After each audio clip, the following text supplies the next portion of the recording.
was my father's fervent wish that when he came to the end of his days, that he be buried in a simple soldier's ceremony. This was in keeping with his idea that he was but a soldier doing his duty, a citizen serving his country. We have waited 27 years to fulfill that wish that he left us with. But we are here today, and we are able to grant him that wish. In keeping with his desires, we will keep these ceremonies simple.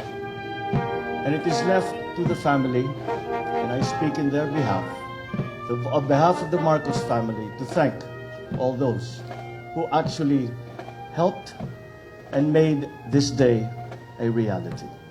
We thank President Rodrigo Duterte for his recognition of my father's service to the nation. We thank all the members of the Armed Forces of the Philippines who have here come to pay their last respects to their former Commander-in-Chief. We thank all the members of the Philippine National Police for the support that they have given us in these ceremonies that we are having today. And to the Filipino people for their continuing support of my father's dream of unity and progress for our country. So let today be the first day amongst many days and months and years of our continuing to work for the unity and the progress of our country.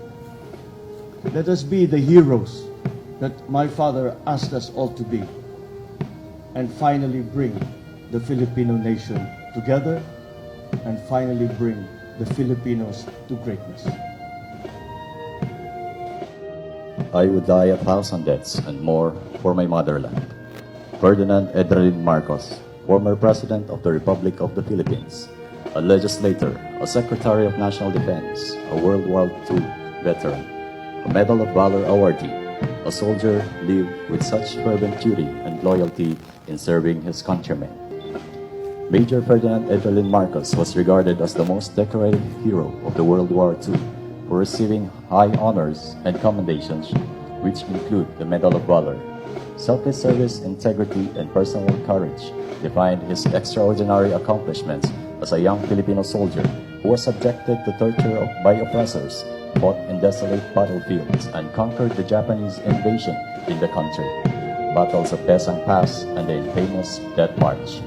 When the Philippines obtained independence, his undying commitment to service continued as he pursued his political career after topping the bar examination in 1939 with 98% rating, the highest record in Philippine history.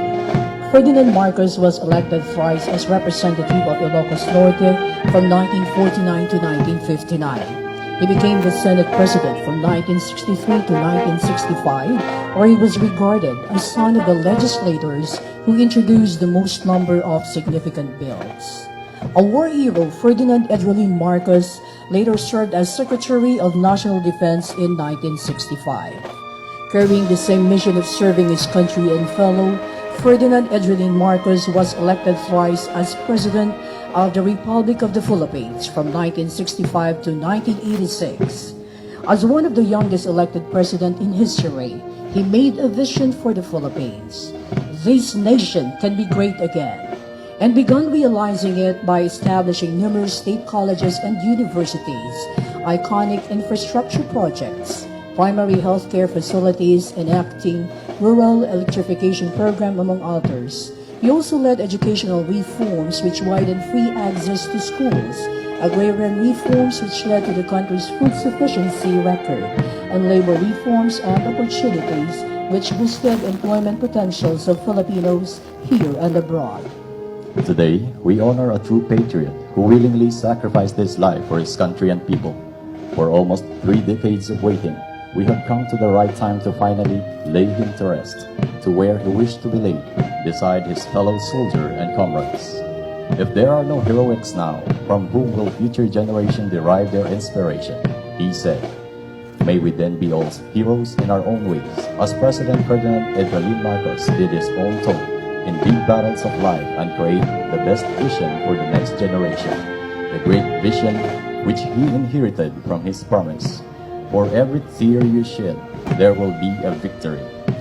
As we put him to rest, may we, the people of the Republic of the Philippines, finally unite this politically divided nation and uphold the spirit of true reconciliation. With one mind, one heart, one soul, and one spirit, let us embrace national peace, healing, and unity. Salamat, Apo.